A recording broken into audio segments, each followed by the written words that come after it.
నమస్కారం. గంటారావానికి స్వాగతం. ముందుగా ప్రధాన అంశాలు. కవితను కలిసేందుకు ఢిల్లీకి వెళ్లిన కేటీఆర్, హరీష్ రావు వారం పాటు కస్టడీకి అప్పగించిన అవెన్యూ కోర్టు.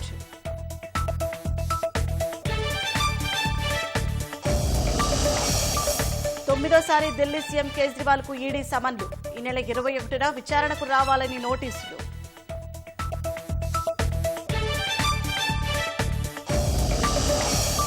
ఎస్ఐబీ మాజీ డీఎస్పీ ప్రణీత్ రావును కస్టడీకి తీసుకున్న పోలీసులు. 7 రోజుల పాటు విచారణకు అనుమతించిన నాంపల్లి కోర్టు.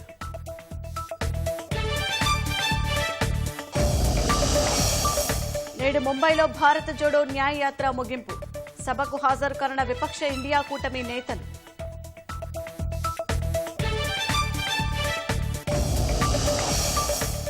చైనా యాజియాంగ్ కౌంటీలో కార్చిచ్చు బీభత్సం. మంటల్ని ఆర్పేందుకు యత్నిస్తున్న 1000 మంది సిబ్బంది.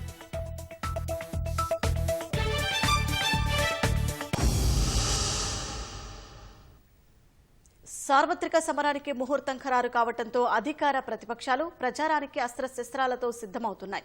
ఎన్నికల్లో పైచేయి సాధించడానికి, ప్రజాభిమానం పొందడానికి కొత్త హామీలు ఇవ్వనున్నాయి. ప్రత్యర్థుల వైఫల్యాలను ప్రచారంలో ఎండగట్టనున్నాయి. నిరుద్యోగం, నిత్యావసర ధరల పెరుగుదల, రైతు సమస్యలు, ఎన్నికల బాండ్లు, రాజ్యాంగ సంస్థలపై దాడి, ప్రభుత్వ దర్యాప్తు సంస్థల దుర్వినియోగం, ఆర్థిక అసమానతలు వంటి అంశాలను ప్రతిపక్షాలు ప్రస్తావించనుండగా అధికార పక్షం మాత్రం అభివృద్ధి నినాదాన్ని గట్టిగా వినిపించనుంది. 370 అధికరణ రద్దు, పౌరసత్వ సవరణ చట్టం సీఏఏ, రామాలయ నిర్మాణం వంటి అంశాలను ప్రచారాస్త్రాలుగా మార్చుకోనుంది.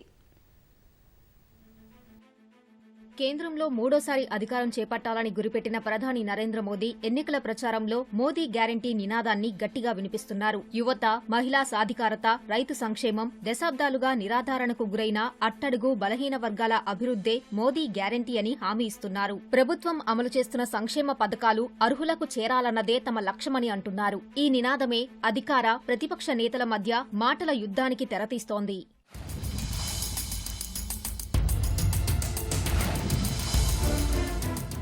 వరుస ఓటములతో నిరాశలో మునిగిపోయిన కాంగ్రెస్ పార్టీకి ఇటీవల హిమాచల్ ప్రదేశ్, కర్ణాటక, తెలంగాణ అసెంబ్లీ ఎన్నికలు కొత్త ఊపిరినిచ్చాయి. 5 గ్యారంటీలతో అధికారం కైవసం చేసుకుంది. లోక్సభ ఎన్నికల్లోనూ అదే అస్త్రాన్ని మళ్లీ ప్రయోగిస్తోంది. మణిపూర్ నుంచి మహారాష్ట్ర వరకు భారత్ జోడో న్యాయయాత్ర చేస్తున్న రాహుల్ గాంధీ 5 న్యాయ గ్యారంటీల పేరుతో హామీ ఇస్తున్నారు. యువత, రైతులు, మహిళలు, కార్మికులు, ఇతర వర్గాలకు 5 గ్యారంటీలు ప్రకటిస్తున్నారు. ఈ వాగ్దానాలతోనే కాంగ్రెస్ ఎన్నికల మేనిఫెస్టో రూపొందించనున్నట్లు తెలుస్తోంది.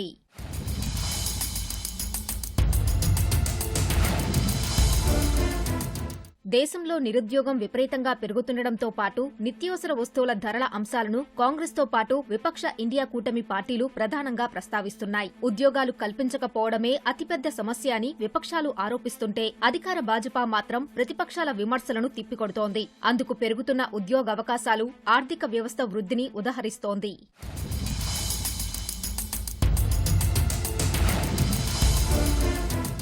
జమ్మూ కశ్మీర్కు ప్రత్యేక అధికారాలు కల్పించే అధికరణ 370ని రద్దు చేయడంతో పాటు పౌరసత్వ సవరణ చట్టం అమలులో సాధించిన విజయాన్ని కమలం పార్టీ ప్రధానంగా ప్రచారం చేస్తోంది. పౌరసత్వ సవరణ చట్టం అమలుకు ఇటీవల విధి విధానాలు ప్రకటించింది. ఈ చట్టాన్ని అమల్లోకి తెచ్చిన తొలి రాష్ట్రంగా ఉత్తరాఖండ్ నిలిచింది. ఈ అంశంపై విపక్ష పార్టీలు మండిపడుతున్నాయి. ప్రజల్లో విభజన తెచ్చే ప్రయత్నమని విమర్శలు గుప్పిస్తున్నాయి. శతాబ్దాలుగా ఎదురుచూసిన రామమందిరం నిర్మాణం చివరకు సాకారమైంది. జనవరి 22న అయోధ్యలో బాలరాముడి ప్రాణప్రతిష్ఠ మహోత్సవానికి ప్రధాని మోదీ నేతృత్వం వహించడంతో పాటు RSS chief Mohan Bhagwat, UP CM Yogi Adityanath పాల్గొన్నారు. ప్రధాని మోదీ వల్లే రామాలయ నిర్మాణం కల సాధ్యమైందని భాజపా శ్రేణులు పేర్కొంటుండగా ఇది ఆ పార్టీకి లబ్ధి చేకూర్చే అంశమని విపక్ష పార్టీలు కూడా అంగీకరిస్తున్నాయి. సుప్రీంకోర్టు ఆదేశాలతో ఎన్నికల బాండ్ల వివరాలు బహిర్గతమయ్యాయి. వాటిపై అనేక అనుమానాలు వ్యక్తం చేస్తున్న కాంగ్రెస్ ఉన్నత స్థాయి దర్యాప్తు జరిపించడంతో పాటు భాజపా బ్యాంకు ఖాతాలను నిలిపివేయాలని డిమాండ్ చేస్తోంది. ఎన్నికల షెడ్యూల్ వెలువడడానికి ఒకరోజు ముందే ఈ అంశం తెరపైకి రావడంతో విపక్షాలు ప్రచారాస్త్రంగా మలుచుకోనున్నాయి. సుపరిపాలన, వేగవంతమైన వృద్ధి, భవిష్యత్ కోసం దార్శనికతపై ప్రధాని మోదీ హామీ ఇస్తున్నట్లు భాజపా చెబుతోంది. దీన్నే అమృత్ కాల్గా ప్రచారం చేస్తోంది. కానీ నిరుద్యోగం, ధరల పెరుగుదల, వ్యవస్థల అణిచివేత, రాజ్యాంగంపై దాడి, ఆర్థిక అసమానతలు 10 ఏళ్లలో పెరిగాయని ఆరోపిస్తున్న కాంగ్రెస్ ఇది అన్యాయ కాలని ఎదురుదాడి చేస్తోంది.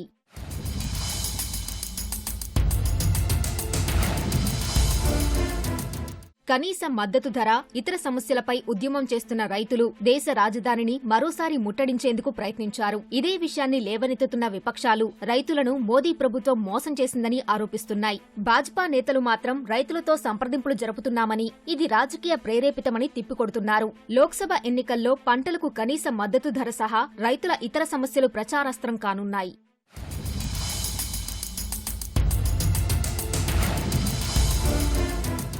ఈ ఎన్నికలు భాజపా కాంగ్రెస్ల మధ్య సిద్ధాంతాల యుద్ధమని రాజకీయ విశ్లేషకులు అభిప్రాయపడుతున్నారు. రెండు పార్టీలు తమ సైద్ధాంతిక అంశాలను ప్రజల ముందు ఉంచనున్నాయని, వాటిలో ఏది కావాలో తేల్చుకోవాలని ఓటర్లను కోరనున్నాయని అంటున్నారు.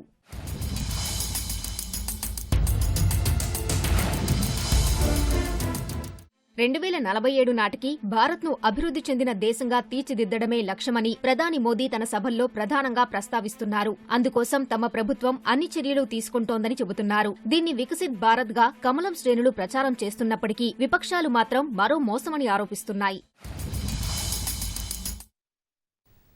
సార్వత్రిక నగారాతో రాష్ట్ర ఎన్నికల అధికార యంత్రాంగం అప్రమత్తమైంది.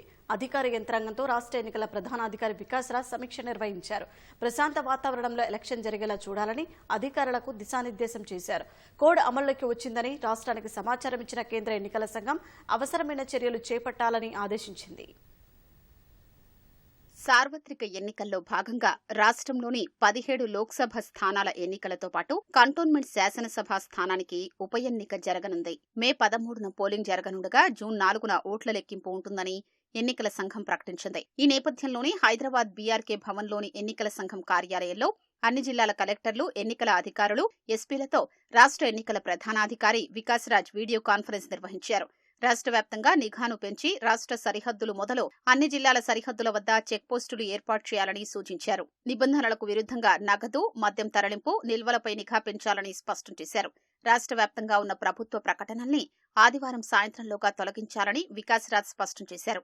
కంటోన్మెంట్ అసెంబ్లీ ఉప ఎన్నికతో పాటు హైదరాబాద్ జిల్లాలోని 2 పార్లమెంటు స్థానాలకు పారదర్శకంగా ఎన్నికలు నిర్వహించేందుకు పగడ్బందీ ఏర్పాట్లు చేసినట్లు greater Hyderabad municipal commissioner Ronald Ross తెలిపారు.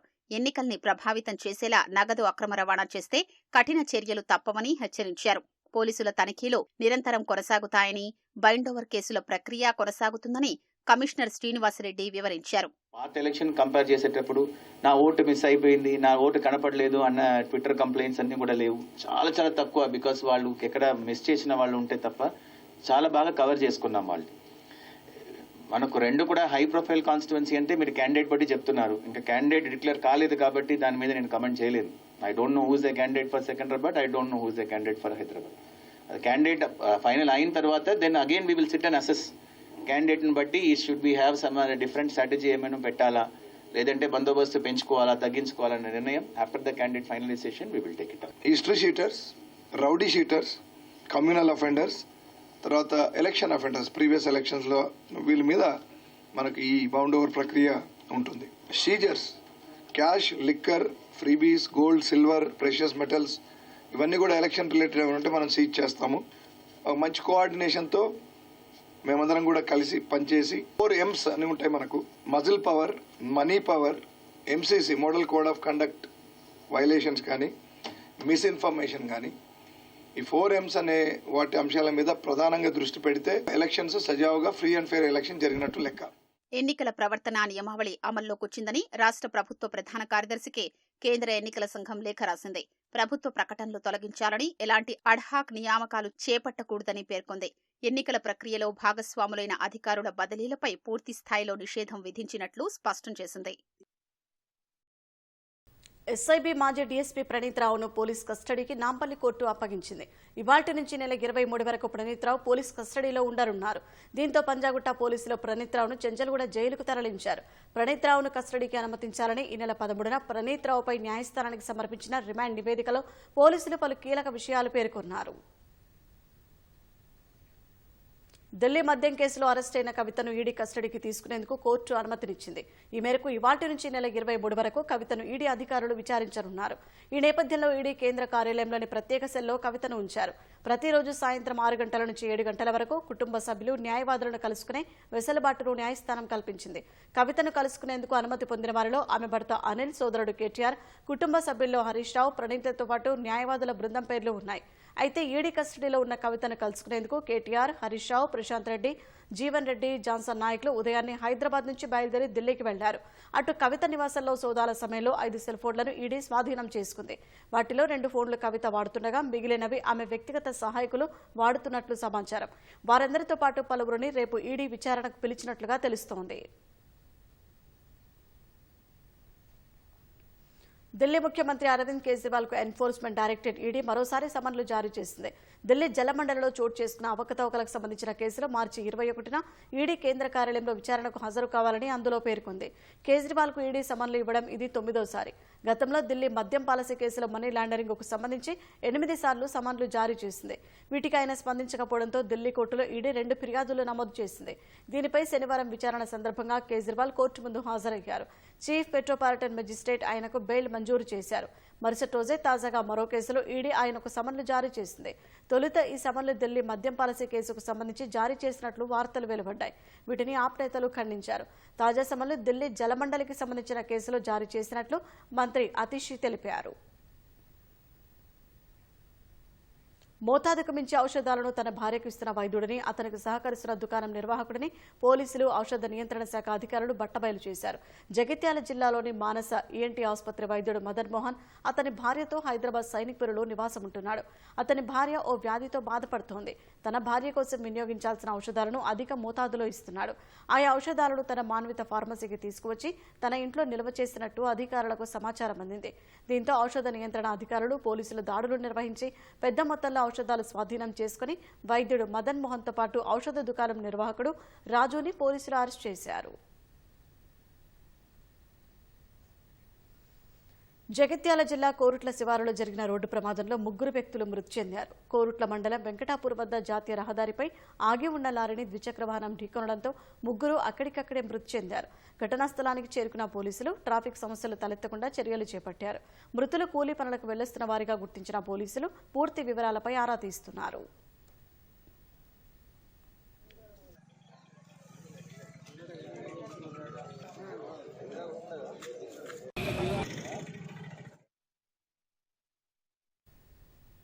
నల్గొండ జిల్లా మిర్యాలగూడలో 2 రోజులుగా ధాన్యం కొనుగోళ్లు నిలిపివేయడంతో రైతులు ఆందోళన చెందుతున్నారు. మిల్లర్లు తాము నిర్ణయించిన ధరకే ధాన్యం కొనుగోలు చేస్తామని కొనుగోళ్లు నిలిపివేశారు. దీంతో రైతులు 6 కాలం కష్టించి పండించిన ధాన్యానికి గిట్టుబాటు ధర రావడం లేదని ఆవేదన చెందుతున్నారు. రైతులు తమకు న్యాయం చేయాలంటూ కోదాడ జడ్చల హైవేపై ఆందోళనకు దిగారు. మరోవైపు వేములపల్లి మండలం సెట్టిపాలెంలో అద్దంకి నార్గట్పల్లి రహదారిపై మిల్లర్లు ధాన్యానికి గిట్టుబాటు ధర కల్పించడం లేదంటూ రైతులు రోడ్డుపై బైఠాయించి ధర్నాకు దిగారు.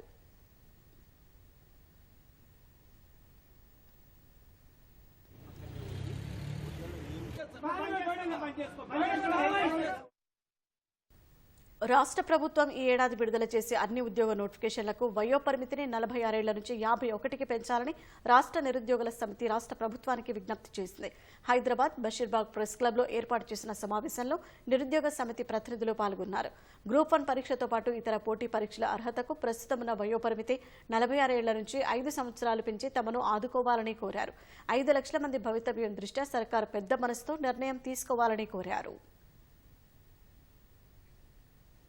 మహిళలను వేధిస్తే శిక్ష తప్పదని రాచకొండ సిపి తరుణ్ జోషి హెచ్చరించారు. మహిళలు నిర్భయంగా ఫిర్యాదు చేయాలని సూచించారు. 15 రోజుల్లో 120 మంది ఆకతాయిలను అదుపులోకి తీసుకున్నామని తెలిపారు. బాలికలను, మహిళలను వేధిస్తున్న పోకిరీలను రాచకొండ షీ బృందాలు ఎట్టి పరిస్థితుల్లో వదిలిపెట్టవని ఆయన వెల్లడించారు. బస్టాండ్లు, రైల్వే స్టేషన్లు, మెట్రో స్టేషన్లు, పాఠశాలలు, కళాశాలలు, బహిరంగ ప్రదేశాలలో మఫ్టీలో తిరుగుతూ షీ బృందాలు డెకాయ్ ఆపరేషన్లు చేస్తున్నాయని సిపి వివరించారు. బాలికలను, మహిళలను వెంబడించి వేధించే పోకిరీల చేష్టలను సాక్ష్యాధారాలతో సహా పట్టుకుని న్యాయస్థానంలో హాజరుపరుస్తూ వారి తల్లిదండ్రుల సమక్షంలో పోలీసులు కౌన్సిలింగ్ నిర్వహించారు. గత నెల 1 నుంచి 15 వరకు 135 ఫిర్యాదులు అందినట్టు రాచకొండ కమిషనరేట్ అధికారులు తెలిపారు.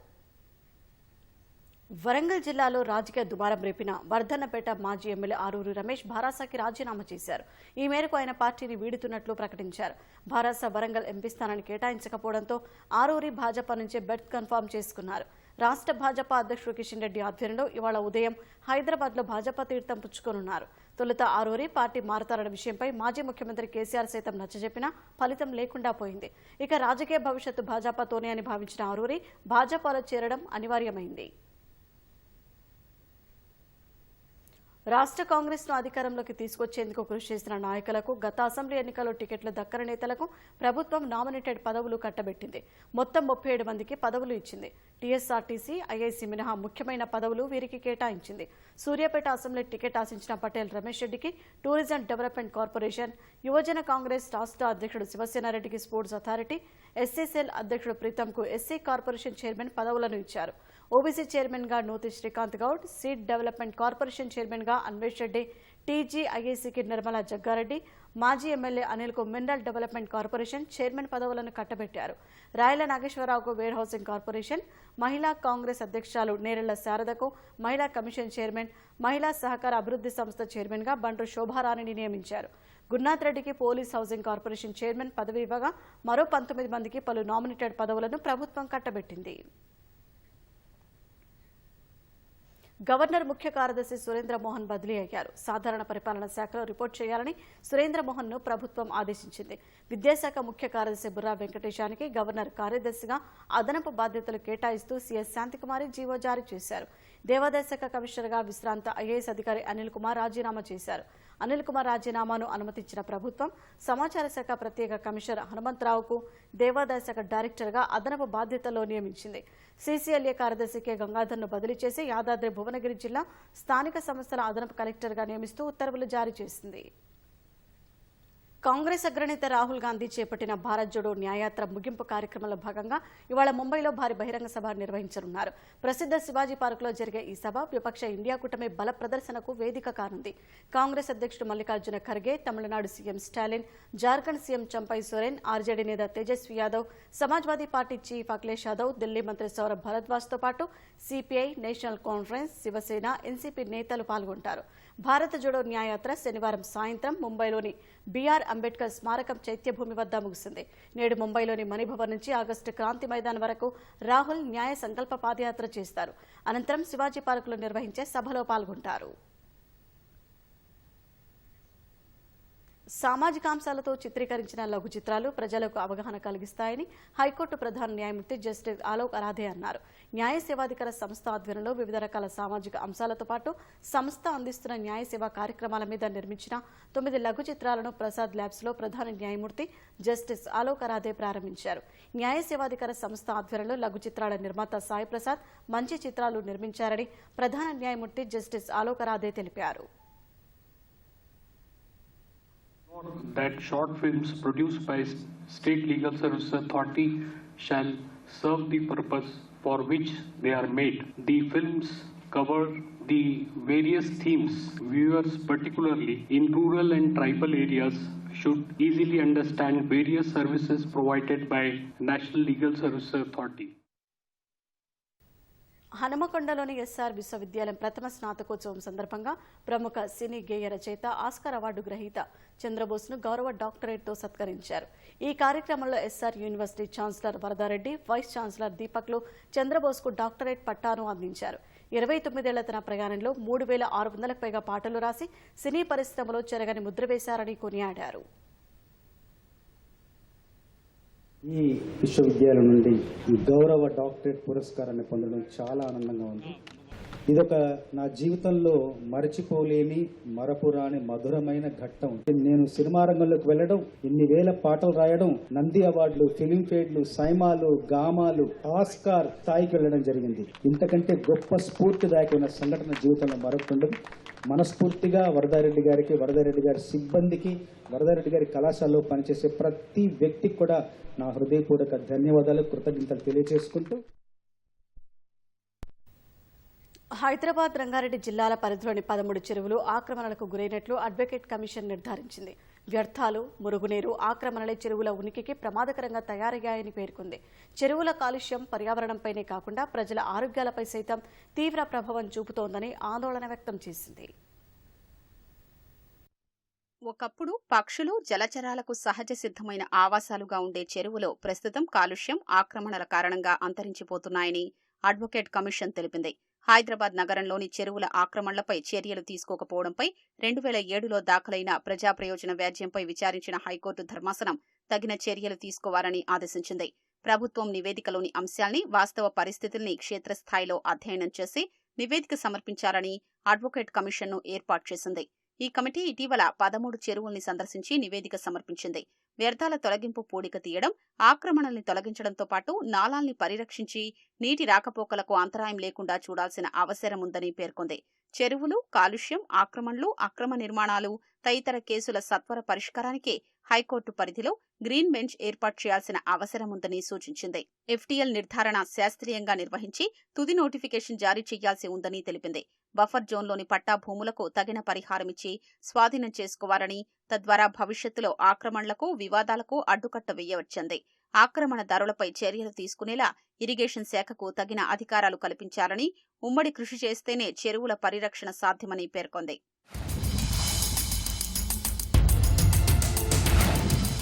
కుతుబ్షాహీ కాలంలో దుర్గం చెరువు గోల్కొండ వాసులకు తాగునీటిని అందించిందన్న అడ్వకేట్ కమిషన్, అందులో ప్రత్యేకమైన రాళ్లు కూడా ఉన్నాయని తెలిపింది.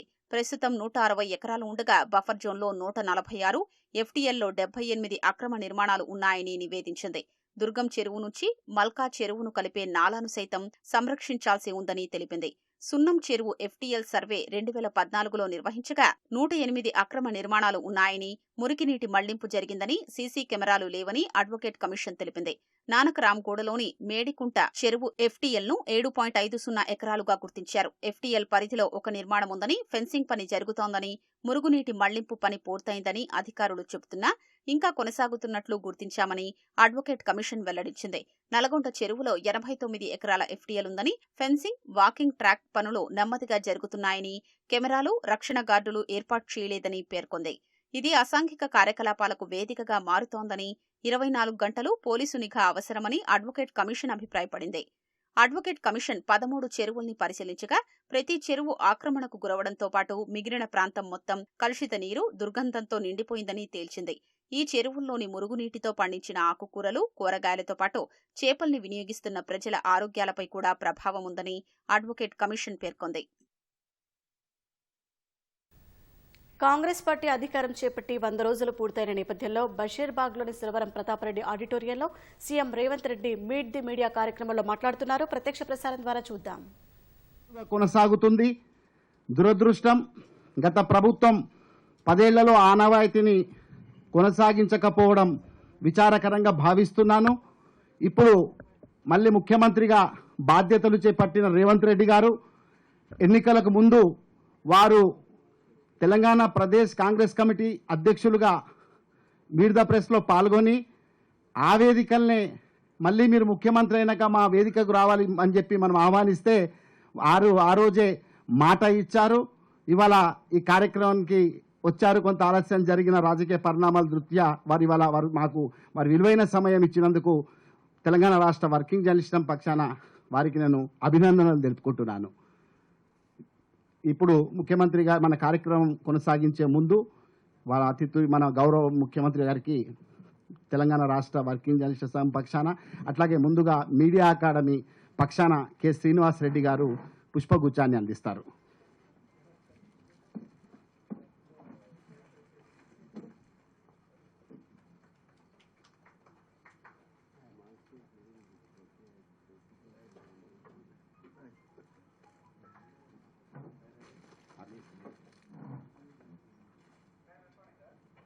ఇప్పుడు టీయూడబ్ల్యూజే పక్షాన వారికి మేము పుష్పగుచ్చాన్ని అందించబోతున్నాం. యూనియన్ ఉపాధ్యక్షుడు దొంతూరు రమేష్, అట్లాగే ఐజేయు నాయకులు నరేందర్ రెడ్డి గారు, సత్యనారాయణ గారు వెంటనే వేదిక మీద.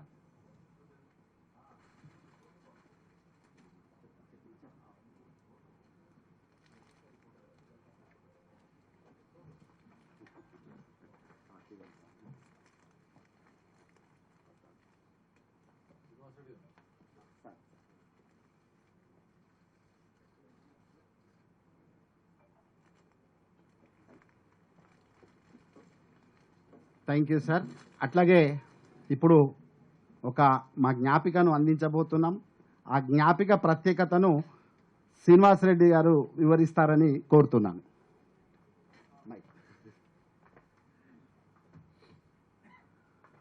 Friends, it's a rare photo of Mr. A. Revanth Reddy, Honorable Chief Minister of the state. 2020 June 13న మనం కోవిడ్కి సంబంధించి చాలామంది ఈ రాష్ట్రంలో జర్నలిస్టులు చనిపోయారు. అందులో మొదట చనిపోయిన యువకుడు TV9 జర్నలిస్టు. ఆ తర్వాత చాలామంది చనిపోయారు. ఆ సందర్భంగా ఆనాటి ప్రభుత్వాన్ని ఈ కోవిడ్లో బలైనటువంటి కుటుంబాలకు ఆదుకోవాలా అని చెప్పి చేసిన విజ్ఞప్తి ఫలించలే. మనమే రాష్ట్ర వ్యాప్తంగా ఒక నిరసన దినం, అవసరమైతే బజార్లోకి వెళ్ళి విరాళాలు సేకరించి భిక్షాటన చేసి తీసుకొచ్చి మన మిత్రుల కుటుంబాలను ఆదుకుందామని చెప్పి ఇచ్చిన పిలుపులో భాగంగా ఇదే ఆడిటోరియంలో మళ్ళా నల్లగుడ్డలు కట్టుకొని నిరసనగా నిశ్శబ్దంగా తెలియజేస్తున్న క్రమంలో ఆనాడు రేవంత్ రెడ్డి గారు సడన్గా వచ్చారు. ఏమిటిది, నేను సహాయం చేస్తాను, మీతో పాటు ఉంటాను అని చెప్పి వచ్చి మాతో పాటు ఇదే గది మీద కూర్చుని నోటికి కట్టుకుని కూర్చున్నాడు. గంటసేపు ప్రజల దగ్గరికి వెళ్ళి విరాళం నేను ఇస్తానని చెప్పి తర్వాత సహాయాన్ని అందజేశాడు. ఆ రేర్ ఫోటో వారికి ప్రజెంట్ చేయాలని చెప్పే ఉద్దేశంతో దాన్ని ఫ్రేమ్ చేసి మీ అందరి ముందు ప్రజెంట్ చేస్తుంది. అది 2020 June 13th. Deputy general secretary Vishnudas Srikanth గారు.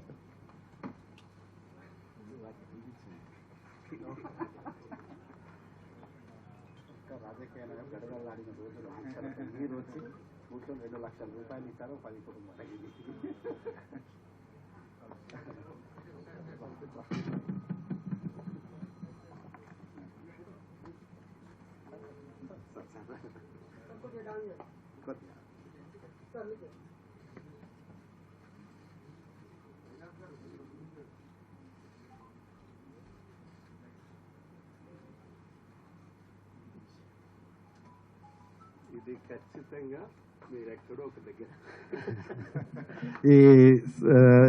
Thank you sir. ఇప్పుడు మన photo journalist association president Gangadhar గారు హరి గారు వచ్చి జూపల్లి గారికి బోకేనందిస్తారు.